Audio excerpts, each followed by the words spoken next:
Olá, boa noite, graça e paz. Eu quero começar com você nesse momento orando.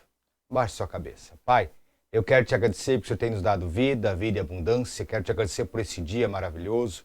Quero te agradecer porque o Senhor tem nos dado oportunidade de te buscar e de aprender com o Senhor.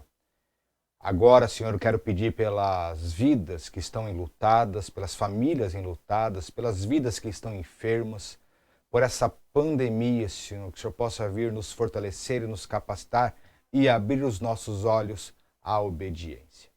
Também queremos pedir, Senhor, pela vida da Fernanda, a pequena Fernanda que está em Curitiba, fazendo exames para ter uma definição de como será tratada. Queremos pedir, então, pela vida do Vandeir, pela vida da Silvana e pela vida da Rafa. Que o Senhor possa abençoar essa família. Em nome de Jesus. Amém e amém. Amém, meu irmão. Amém, minha irmã. Nós completamos o estudo que estávamos fazendo sobre fruto do Espírito e eu quero convidar você a caminhar comigo para aprendermos um pouco sobre como viver acima da mediocridade. Para isso, a gente vai usar um livro de um autor chamado Charles Swindoll. Ele é um livro exatamente isso, como viver acima da mediocridade, levando a sério o seu compromisso com excelência. Eu quero levar com você essas lições, esse tempo, para a gente aprender a viver acima de uma vida média. O livro do Charles Swindoll, ele começa a contar uma história. E ela é interessante, porque ela me fez lembrar de um versículo que está em João capítulo 10, verso 27, que diz assim: As minhas ovelhas ouvem a minha voz e eu as conheço e elas me seguem. A história que ele conta é a história dele se engajando no exército. Qual que é a ideia do engajamento no exército? É transformar jovens molengas, insubordinados, indisciplinados, em combatentes, em fuzileiros treinados para vencer obstáculos de uma guerra. É isso para que serve o exército. O ponto decisivo, então, para quem se engaja no exército, para quem quer seguir, e para que você se torne, então, um fuzileiro e deixe de ser um insubordinado, um molenga, você começar a entender algumas coisas.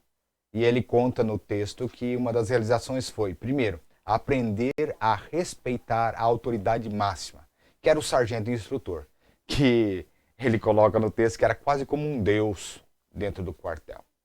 A outra seria que reconhecia a voz do sargento, do instrutor, em meio a uma diversidade de gritos e de ordens de outros sargentos. E obedeciam à voz do sargento instrutor, somente a voz dele. E que eles tinham que ter a certeza e sabiam disso, que essas ordens eram para o seu próprio bem. Então vamos lá. Aprender a respeitar a autoridade. Então vamos lá para a palavra. João 8:47. Aquele que pertence a Deus ouve o que Deus disse. Se vocês não ouvem, é porque não pertencem a Deus. Reconhecer a voz de Deus, então, o texto diria assim: quer você se volte para a direita, quer para a esquerda, uma voz nas suas costas dirá a você: este é o caminho, siga.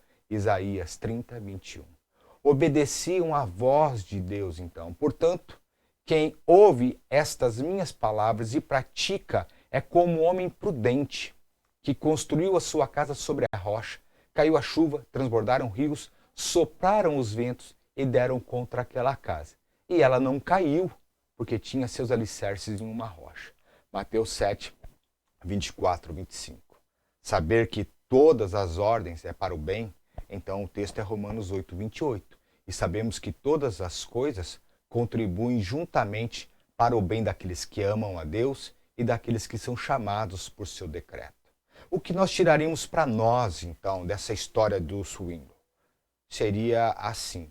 Primeiro, atender à voz correta. em meio a uma multidão de vozes, em meio a uma multidão de gritos, de ordens, a ideia é saber a que voz ouvir, a voz correta, senão a do Senhor. Queremos viver acima da média? Queremos sair de uma mediocridade? Primeiro, ouçamos a voz do Senhor. Uma outra questão é desprezar qualquer outro movimento, o movimento da maioria. Eu e você temos que entender que somos filhos de Deus e a Ele temos que obedecer, e não a maioria, não porque os outros fazem, também temos que fazer.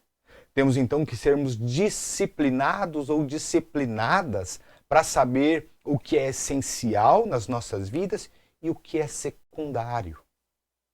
É a capacidade então de se comprometer com o ótimo, com o excelente, enquanto a maioria está se comprometendo nada mais, nada menos com aquilo que somente é medíocre. Há muito tempo a mediocridade tenta nos fazer obedecê-la, isso é um fato. Faz muito tempo que damos atenção aos que perguntam por que então a gente tem que ser diferente? Ou aos que afirmam, vamos apenas fazer o mínimo, não precisa se dar o completo a isso. Faz muito tempo que nós estamos acostumados a dar menos que o melhor de nós e ficamos convencidos que a qualidade, integridade, autenticidade são virtudes que podem ser negociadas e elas não podem. A realização de nosso potencial máximo e integral é possível mesmo que digam ao contrário. É um objetivo que vale a pena perseguir e persistir. Mesmo que a busca, alguns vão escarnecer, vão nos ofender, ainda que a gente nem consiga alcançar todos os nossos objetivos, nós temos que nos lembrar que o seguinte, que erros não são insucessos. Erros são aprendizados. Vamos lá. Então, como ter uma vida acima da mediocridade, a gente tem que ter algo na nossa mente. E uma das coisas é Filipenses 4:8. Finalmente, irmãos, tudo o que for verdadeiro, tudo o que for nobre, tudo o que for correto, tudo o que for puro, tudo o que for amável, tudo o que for de boa fama, se houver algo de excelente ou digno de louvor, pense nessas coisas. Portanto, meus amados irmãos, mantenham-se firmes e que nada os abale. Sejam sempre dedicados à obra do Senhor, pois vocês sabem que no Senhor o trabalho de vocês não será inútil. 1 Coríntios 15:58. Romanos 12:12, para nós encerrarmos, diz assim: não se amoldem ao padrão deste mundo, mas transformem-se pela renovação da sua mente, para que sejam capazes de experimentar e comprovar a boa, agradável e perfeita vontade de Deus. Se queremos viver acima da mediocridade, primeiro temos que ouvir ao Senhor, ou saber que as suas ordens são para o nosso bem. Temos que reconhecer e ver a sua autoridade sobre as nossas vidas. E no meio de uma multidão de gritos e de ordens, saber exatamente a quem ouvir, senão Cristo Jesus. Que Deus te abençoe, que Deus te capacite, que Deus te fortaleça. Abaixe sua cabeça e quero orar mais uma vez. Pai, nós entramos em um caminho aqui, em uma empreitada, em um segmento de querer viver acima de uma mediocridade. Pedimos que o Senhor venha sobre os nossos corações, que o Senhor venha sobre a nossa mente e nos faça entender o que o Senhor quer para nós. A ideia de viver acima de mediocridade não é por estar em cima dos outros, mas é por ser servo para os outros. Nos ajuda, nos capacita. É o que nós precisamos. Em nome de Jesus. Amém e amém. Meu irmão, minha irmã, que Deus te abençoe, que Deus te capacite. E lembrando, domingo agora, nós temos culto presencial às 9 da manhã. Nós contamos com você lá. Que Deus te abençoe.